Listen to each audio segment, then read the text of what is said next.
Boa tarde a todas, boa tarde a todos. Está começando a live do isolamento, né? Então nós estamos começando, né, esse primeiro instante, esse momento onde a gente fica fazendo a acolhida das pessoas,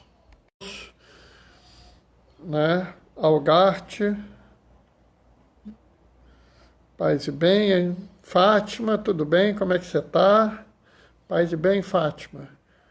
Né, nós estamos aqui chegando, né? E está muito interessante esses momentos, né? Porque se vocês olharem bem, novamente é um pedaço que a gente já viu aqui, né, em outro momento, né? E aí eu vou fazer uma fala diferente, né? Uma fala diferente do que eu fiz da outra vez, né? Porque é importante que a gente desenvolva isso, que a gente se habitue a olhar a palavra e pensar a palavra para o dia de hoje, né? Que a palavra não seja uma letra morta guardada lá. Tem gente que vive assim, né? Sabe cada versículo, cada ponto, cada vírgula da Sagrada Escritura, mas não conhece, não vive a Sagrada Escritura, né? Então a gente hoje vai fazer uma fala já pensando nos dias de hoje. Oi, Denise, seja bem-vinda. Paz e bem, Denise. Nós vamos fazer uma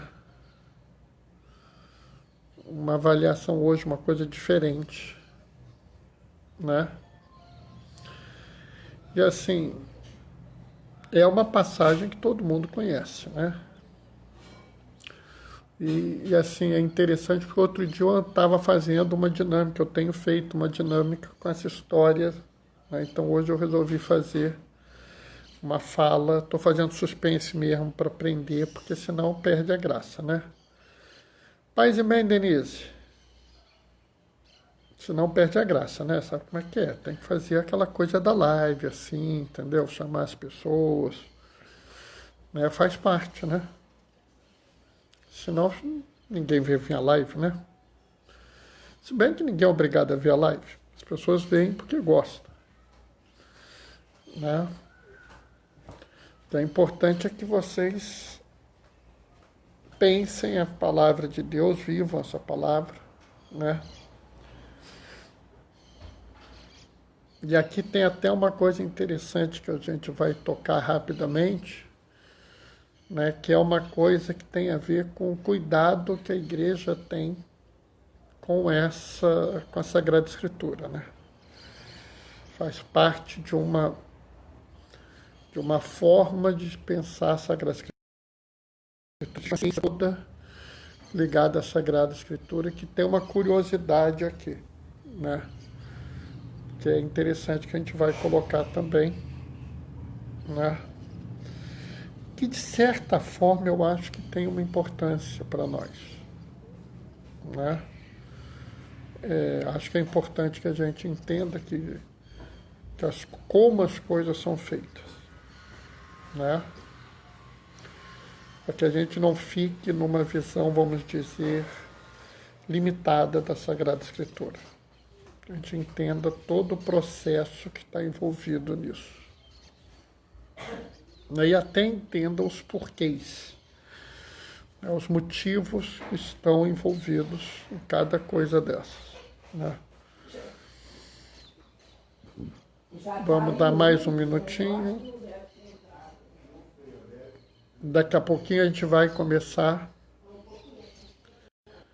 vai falar sobre isso, né? Oi, Diane, tudo bem? Paz e bem, Diane. Bom, pessoal, já deu 7 minutinhos que eu costumo guardar aí para vocês chegarem. Vamos começar? Vamos nós. O Senhor esteja convosco. Ele está no meio de nós. Proclamação do Evangelho de Jesus Cristo segundo Mateus. Naquele tempo, disse Jesus aos seus discípulos: ouvi a parábola do semeador. Todo aquele que ouve a palavra do reino e não a compreende, vem o maligno e rouba o que foi semeado em seu coração. Este é o que foi semeado à beira do caminho. A semente que caiu em terreno pedregoso é aquele que ouve a palavra e logo a recebe com alegria. Mas ele não tem raiz em si mesmo, é de momento. Quando chega o sofrimento, a pressão, por causa da palavra, ele desiste logo. A semente que caiu no meio dos espinhos é aquele que ouve a palavra, mas as preocupações do mundo e a ilusão de riqueza sufocam a palavra e ele não dá fruto. A semente que caiu em terra boa é aquele que ouve a palavra e a compreende. Esse produz fruto. Um dá 100, outro 60, outro 30. Palavra da salvação. Bom, aqui eu acho que é importante a gente colocar algumas coisas, né? Uma coisa que é muito interessante, né? Existe toda uma ciência em torno do texto, né? Existe, inclusive, algumas metodologias, né, relacionadas ao texto da Sagrada Escritura que foram desenvolvidas por pessoas que estudam a Sagrada Escritura. E uma delas é chamada crítica das formas, ou seja, a forma como uma pessoa escreve reflete o tempo dela, né? Então, por exemplo, se você é uma pessoa que lia jornal na época de 1980, por exemplo, você se lembra que a gente falava assim: amanhã, tempo bom. Hoje em dia a gente não fala isso, né? Hoje em dia a gente fala assim: amanhã o tempo será ensolarado. Mas na década de 80, os boletins meteorológicos falavam que tempo bom era o tempo com sol e tempo ruim era o tempo com chuva. Então, se alguém conhece esse detalhe, ele pode olhar e falar assim: esse boletim é por volta dos anos 1970, 1980, porque se usava essa terminologia na época. Estão entendendo? Então, existem formas e expressões da língua que são próprias de uma determinada época, né? Por exemplo, se eu virar e falar que é um belo tipo, veja, ilustre passageiro, um belo tipo faceiro, vocês vão saber de quando eu estou falando.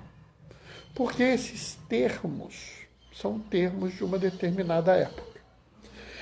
Esse pedaço que nós estamos lendo hoje, ele tem duas coisas que sugerem ser uma adição mais tardia ao Evangelho de Mateus.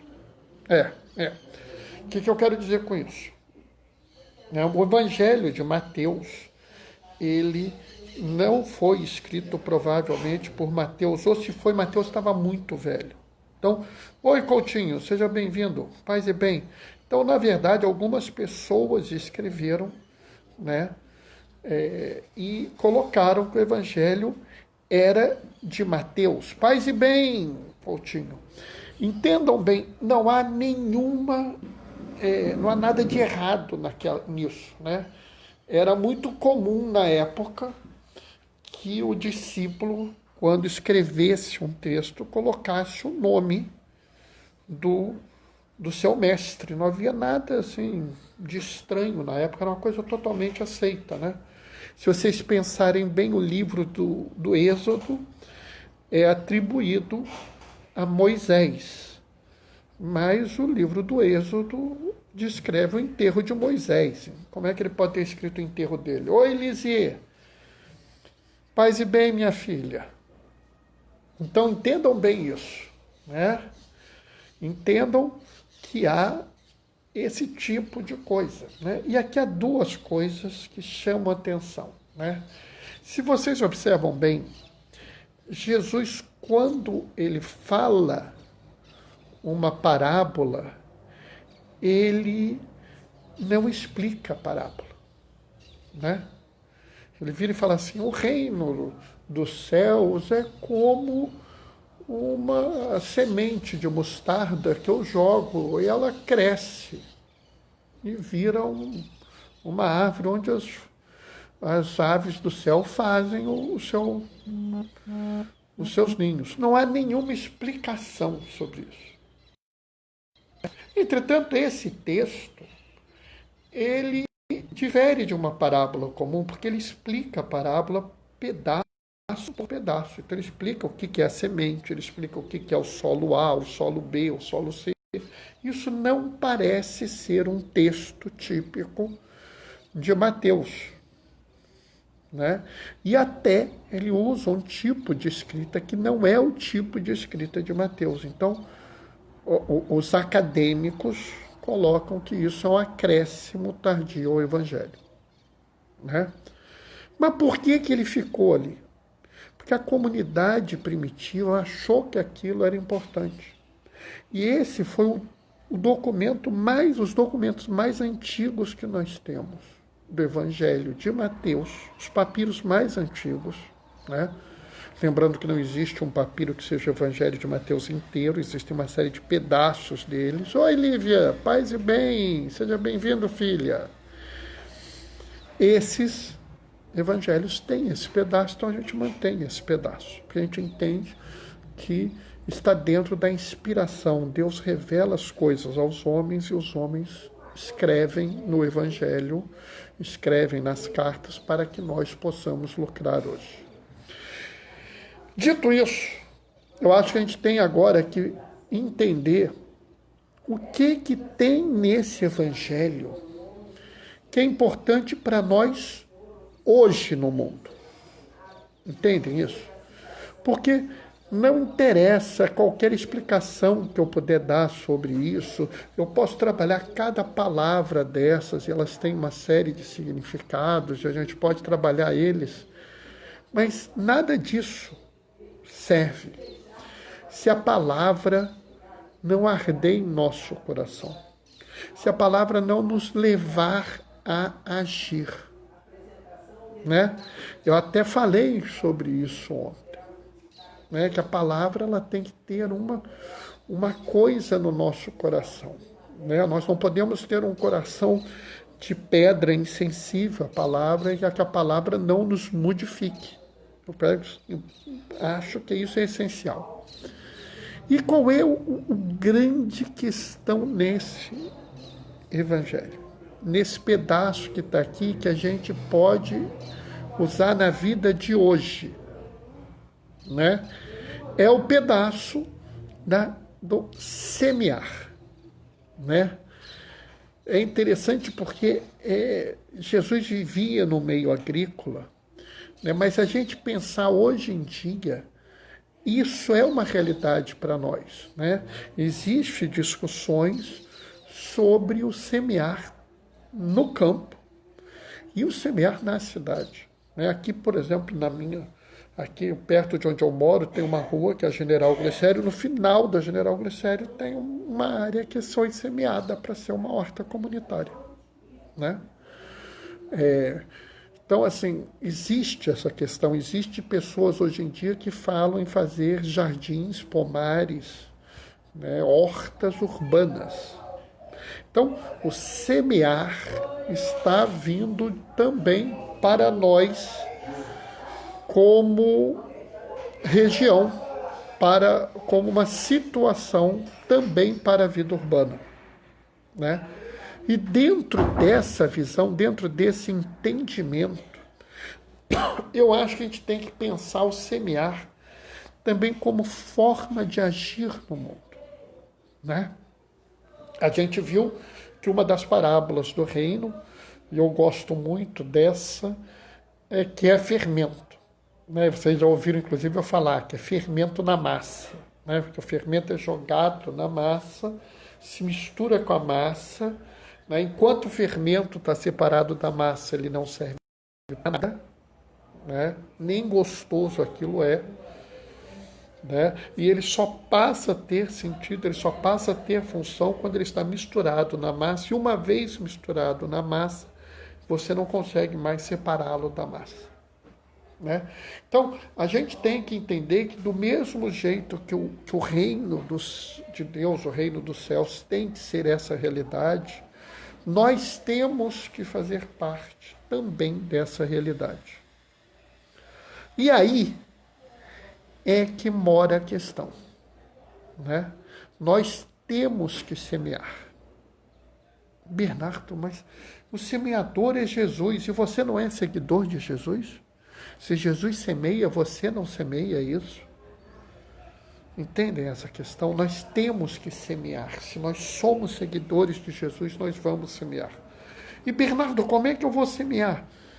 Eu não tenho uma situação fantástica, eu não tenho uma rádio, eu não tenho uma televisão, eu não tenho um canal de YouTube com não sei quantos. Pessoal, não precisa de nada disso.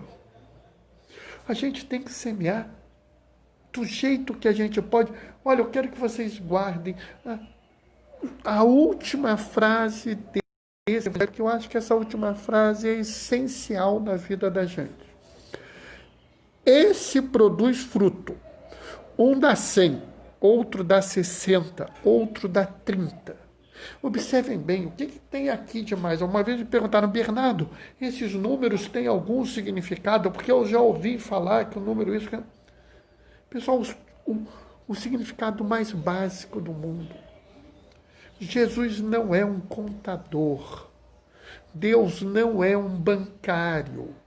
Ninguém tem uma balança no céu que vai pesar o que você fez de bom, o que você fez de mal, que vai olhar o mal que você fez, o bem que você fez, vai ver na balança, e se a balança estiver mais pesada para o lado do mal, você vai para o inferno. Não, não é assim, pessoal. Não é assim. Lembre-se de São Dimas, o bom ladrão, um homem tomado pelo pecado, pelo errado, por tudo que ele fez de errado na vida. E no último instante ele é salvo. Porque não interessa, interessa a sua disposição de seguir Jesus. Agora, o que é essencial e a gente precisa entender que essa disposição não é uma disposição de fachada. Essa disposição não é uma disposição de aparência. Se lembra, eu quero que vocês se lembrem do que Jesus fala aos fariseus. Né? Vocês são como túmulos caiados, lindos por fora e cheios de podridão por dentro. Né? Oi, André, seja bem-vindo. Paz e bem, André. Então, você não pode ter uma visão onde você diga assim, eu sou seguidor de Jesus, Jesus é o Senhor da minha vida, tudo que eu faço é pensar em Jesus, eu sempre sigo Jesus, eu conheço a Bíblia de cabo a rabo, eu conheço o catecismo de cabo a rabo, e não faz. Né? Emílio, seja bem-vindo, paz e bem, e não faz. É hora de fazer, é hora de semear, é hora de levar ao mundo a palavra. Então é preciso, hoje mais do que nunca, semear. Como nós vamos semear? Não sei. Porque a forma como eu vou semear não é a forma como a Lívia vai semear. Não é a forma como o Ângelo vai semear. Como o Algarte ou o Coutinho vão semear, como o Djalma e a Doraci vão semear. Né? Não adianta enfeitar o por fora se não vive perfeitamente. Ele dizia exatamente isso. Né? Como disse Jesus, nem todo aquele que disser Senhor, Senhor entrará no reino dos céus. Não adianta falar e não fazer. Né? Eu digo até a vocês que Jesus prefira que vocês façam e não falem. Tá? Há espaço no coração de Jesus para aquele que faz, mesmo que ele não fale. Tá? E não sou eu que digo isso, está no Evangelho de Mateus, quando ele descreve o fim do mundo. Tá? O que é essencial é que nós temos que encontrar uma forma de levar a palavra adiante. Né? Cada um vai encontrar a sua forma. Tá? Cada um vai encontrar o seu jeito. Cada um vai pensar uma forma de fazer isso. Tá? Pode ser que algum de vocês queira, sei lá, fazer um site de internet, né? Pode ser que algum de vocês queira fazer live. Pode ser que algum de vocês queira fazer um encontro, né? Eu quero fazer um encontro, né, pessoal? Eu viro para vocês e falo: Oi, Maria Lúcia, tudo bem? Paz e bem. Né? Tem muita gente colocando aqui, né? Precisamos ser cristãos de fato, ser exemplos de ser e amor, ser Deus nos outros. Tem muita gente por aí ligada, em primeiro lugar, nas belezas externas. Interessante, Lisieux traz a questão de dar e ser amor, ser Deus nos outros. Muito boa colocação, né? O Torricelli está trazendo a questão nas belezas externas. É verdade, né? E aqui, assim, eu queria pegar esse gancho de dar e ser amor. Né? Dar e ser amor, somente dar amor, pode ser um semear maravilhoso, sabe, pessoal? Né? As pessoas, por exemplo, que se dedicam a pastorais, né? Quantas famílias estão feridas, quantas famílias estão sofrendo, né? E aí a pastoral da família, por exemplo, pode ser um bálsamo nesse mundo. E você ter um grupo que se dedica a uma pastoral da família é uma coisa maravilhosa, né? O movimento de encontros, eu falo para as pessoas, só eu sei a importância que teve para mim o encontro de jovens com Cristo. Né? Quando eu fiz o encontro de jovens com Cristo, é bem verdade, faz 35 anos que eu fiz o encontro, tem muito tempo, né? Mas eu fiz, né? Como eu fiz o encontro de casais com Cristo, também foi um momento muito bom na minha vida, né? Mas existem outros encontros, existe, por exemplo, encontro de adolescentes com Cristo. Trabalhar nesses encontros, organizar esses encontros, ajudar as pessoas a ir a esses encontros, pode ser uma semente maravilhosa, pessoal. Pode ser um semear fantástico. Na verdade, até fazer uma pequena atividade no encontro desses, como eu já fiz, já teve encontro de casais com Cristo que eu fui ordem de limpeza. Bernardo, você, diácono, ficou limpando o banheiro, arrumando as coisas. Qual o problema? Qual o problema? Né? O Torricelli está dizendo que foi do EAC por 10 anos. Olha aí. E garanto que foi uma experiência muito boa para você, não foi, Torre? Né? Eu quero dizer para vocês que eu não fiquei nem um pouco chateado, perturbado de ter sido ordem e limpeza no encontro. Tá? Porque alguém precisava ser. E aí aquela história que acho que foi a Lisieux que falou, né, de ser amor, né? De ser amor. Eu vou ser amor limpando o banheiro para que as pessoas possam ter um banheiro arrumado. Eu vou ser amor varrendo os corredores para que eles não tenham sujeira. Qual o problema disso? O que isso diminui o ser humano? Né? A Torricelli está falando que foi formidável ser EAC aí. Né? É isso que eu quero que vocês entendam, que não existe uma única forma de semear. O que é importante é que a gente semeie, que a gente seja a presença de Deus no mundo. É importante que a gente mude o mundo. Né? Num mundo onde o que dá valor às pessoas é o retorno financeiro, ou o retorno, vamos dizer, de prazer, ou o retorno de beleza que uma pessoa pode dar, como se a pessoa fosse um investimento, uma caderneta de poupança, uma ação da bolsa, né? A gente A gente tem que mudar essa visão, a gente tem que dizer, aquele que não pode me dar retorno nenhum equivale para mim. Né? Lisier, ordem, limpeza é mara. A galera vê muito errado. Eu concordo, eu estou falando, fiquei muito contente quando fui, entendeu? Não tem problema nenhum, não vejo nada demais. Né? E até um momento legal, porque às vezes é um legal momento de você ver que uma tarefa aparentemente simples pode ter uma participação importantíssima, né? Por isso que eu falo, pessoal, vamos agir no mundo, vamos virar para aqueles que ninguém dá bola, né? Entrou alguém aqui, R. Sabino. Seja bem-vindo, paz e bem. Vamos entender que mesmo aquilo que ninguém, aquela pessoa que ninguém dá bola, né? Essa é a hora que a gente tem que ir lá semear, a gente tem que mostrar que aquele irmão que está lá largado é importante, né? Como é importante se a gente puder visitar um orfanato, mesmo que a gente não adote uma criança, mas naquele dia dar um pouco de atenção, fazer uma leitura para uma criança. Um idoso no asilo, né? Como é importante, né? A gente tá junto deles, né? Paz e bem, Robson, tudo tranquilo?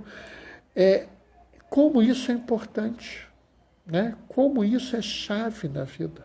É por isso que eu digo que nós precisamos agir no mundo, nós precisamos levar a semente ao mundo, e a semente é a palavra. Mas não adianta a gente falar e não fazer, a gente tem que agir, né? Existe hoje em dia uma forma que as pessoas fazem, né? Todos importam, perfeito, todos importam, que todos são Jesus, né? Uma das coisas que para mim foi muito marcante, que foi muito importante na minha vida, foi quando eu comecei a fazer o exercício de ver Jesus no outro, né? Então de vez em quando eu falo isso, né? Quem me conhece sabe que eu não ando de klezma, né? Oi, Lua, tudo bem? Todo mundo sabe que eu não ando de klezma, né? Mas vocês me veem de klezma. Quando é que vocês me veem de klezma? Quando eu vou levar comida para o mendigo, aí eu ponho klezma. Quando eu vou no presídio, aí eu ponho klezma, né? E mesmo até dentro do grupo de igreja, quando a gente dá atenção para os irmãos menos interessantes, torce o nariz, até para de frequentar a nossa... É verdade, Torricelli, existe, né? Isso é verdade.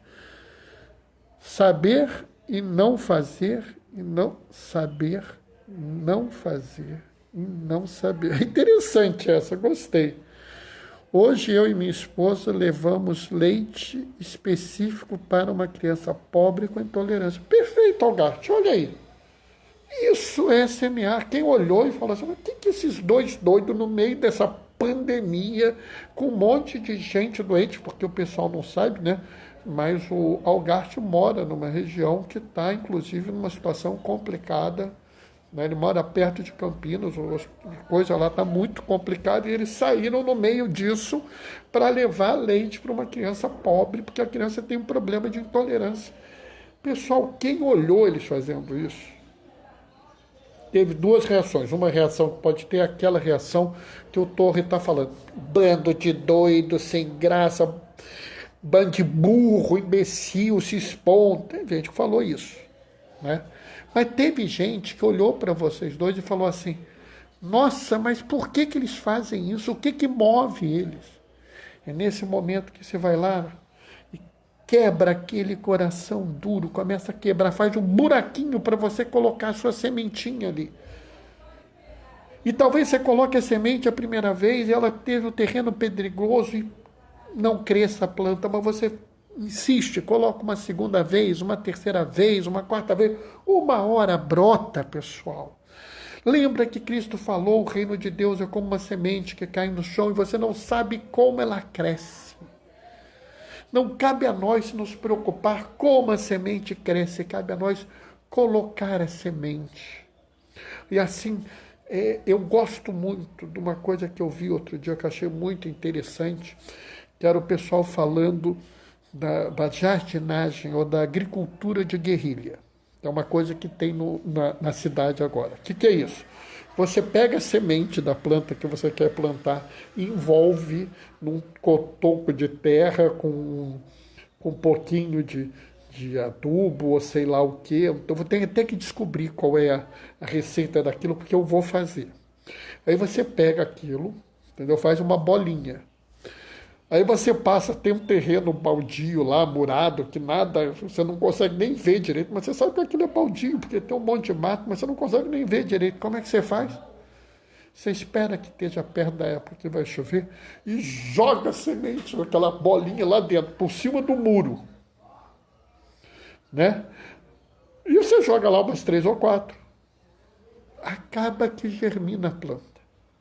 Então nós temos que semear também nessa técnica. Vamos semear na técnica de jardinagem de guerrilha.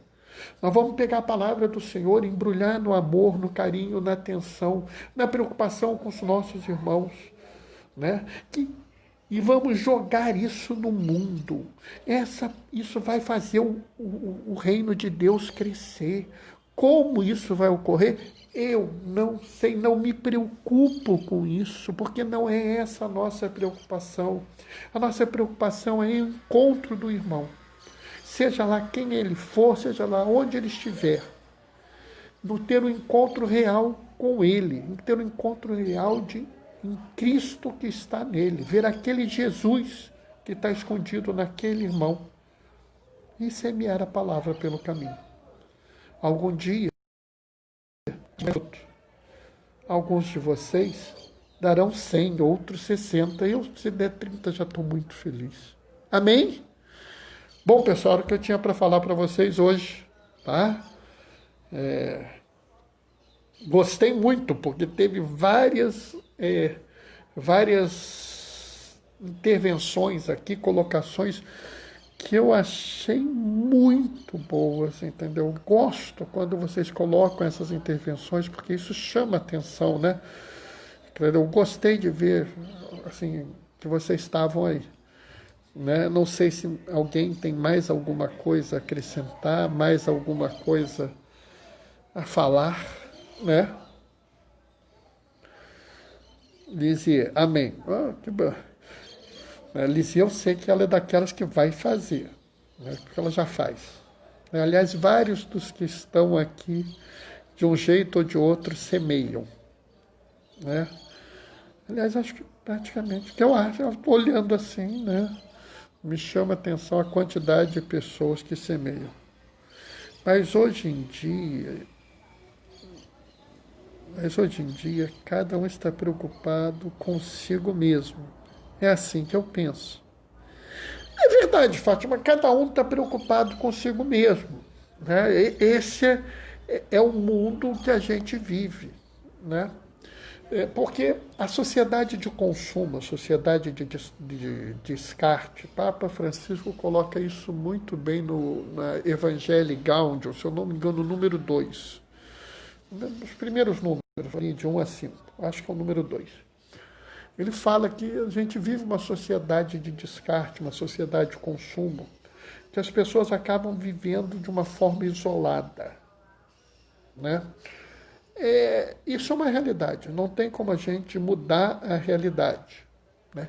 Mas nós podemos semear o contrário, né? Cada um de nós que, de alguma forma, se preocupar com o irmão, né? Ah, Bernardo, mas eu tenho problema, sei lá, vamos pegar um caso radical, eu sou cadeirante, né? Então, a gente pode fazer a diferença, eu sem sair de casa. Passa uma palavra boa, liga para uma pessoa. Tem tanta gente sozinha atualmente, né? Com essa pandemia, inclusive, tem muita gente sozinha em casa. Liga para alguém. Oi, tudo bem? Como é que você está? Né? Tem tanta gente aí com, às vezes, dificuldade de fazer uma compra, pagar uma conta, porque tem um problema ou outro. Paga, vai lá, faz uma ajuda para o outro. Pessoal, isso não é nada para nós, é tudo para outras pessoas. Estamos aí para isso, é isso mesmo. Né? Lizzie, é isso mesmo, a gente está aí para fazer isso, para fazer diferença. Né? E pouquinho que a gente faz diferença. As pessoas precisam ter Jesus na consciência, sendo reflexo para os atos do dia a dia, e não apenas para justificar. Claro, mas é exatamente essa a ideia, né? Nós temos que estar aqui. É o que eu falo para as pessoas, né? Bernardo, por que que você vai...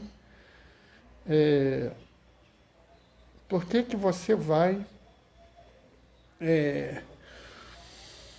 no presídio, Bernardo? Eu vou porque eu encontro Jesus lá. Bernardo, mas isso é muito estranho. Não, não é estranho, não. Ele falou, inclusive, que estaria lá. Né? Fátima, eu estou... eu estou sozinha há 4 meses, mas Deus está comigo. Sim, Fátima, olha o que eu falo. E nesse momento, durante esse tempo, né? Se alguém ligou para você, olha que diferença fez. Né? Estão entendendo o que eu estou falando? São pequenos atos que fazem toda a diferença. É por isso que eu digo que a gente tem que semear. Um telefonema dado a uma pessoa que está sozinha, às vezes, pode fazer toda a diferença. Né? Com pandemia, sem pandemia, sempre tem muita gente sozinha mesmo. Tem, Lúcio, você tem razão, Mariana, tem muita gente que está sozinha. Né? E às vezes são pequenos atos que fazem diferença. Né? São pequenas ajudas, coisas bobas, né? Que fazem uma diferença na vida dos outros que a gente não tem ideia. Né?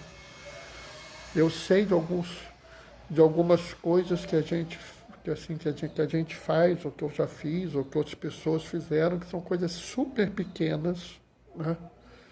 E que fazem a diferença na vida dos outros. Né? Eu conto uma história que a gente tem um fiel na paróquia que passou a frequentar a paróquia por causa de um raminho no domingo de Ramos. Né? Que para mim não fez diferença nenhuma, sinceramente, né? Mas para ele fez toda a diferença, pura e simplesmente porque ele provavelmente, através daquele ramo, se sentiu acolhido, se sentiu cuidado. Né? Então essa, né, é uma realidade que a gente tem que aprender a viver. A Bíblia é um livro vivo. Um gesto vale mais do que 1000 palavras. Perfeito, perfeito, né? É exatamente isso, né? Se a Bíblia não for um livro vivo, né? A gente não está falando isso, né? Tem, inclusive, na bênção dos diáconos, um dia dessa, quando o diácono recebe o livro da palavra, tem uma bênção, né? Que o bispo dá para a gente, né? Eu não sei os termos exatos, né? Mas ele fala claramente, né? Esse é o livro das Escrituras, ensina o que aprende e vive o que ensina, se eu não me engano é isso. Ou seja, né, ensina o que lê e vive o que ensina. Acho que é isso.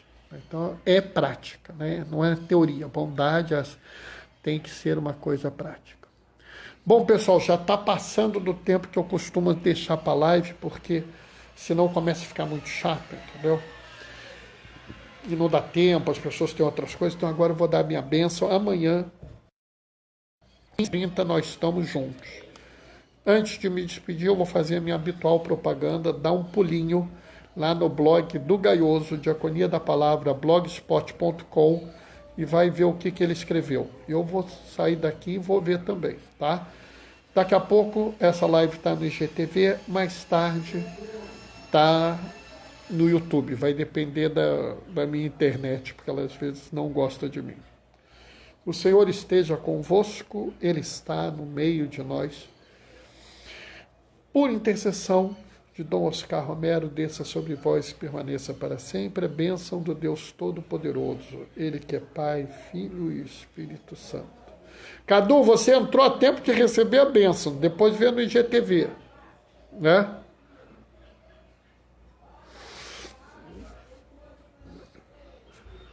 Levai a todos a alegria do Senhor ressuscitado, isso é semear, né? Permaneçam em casa, fiquem protegidos e que o Senhor sempre vos bendigamos ao Senhor, demos graças a Deus. Tchau, tchau.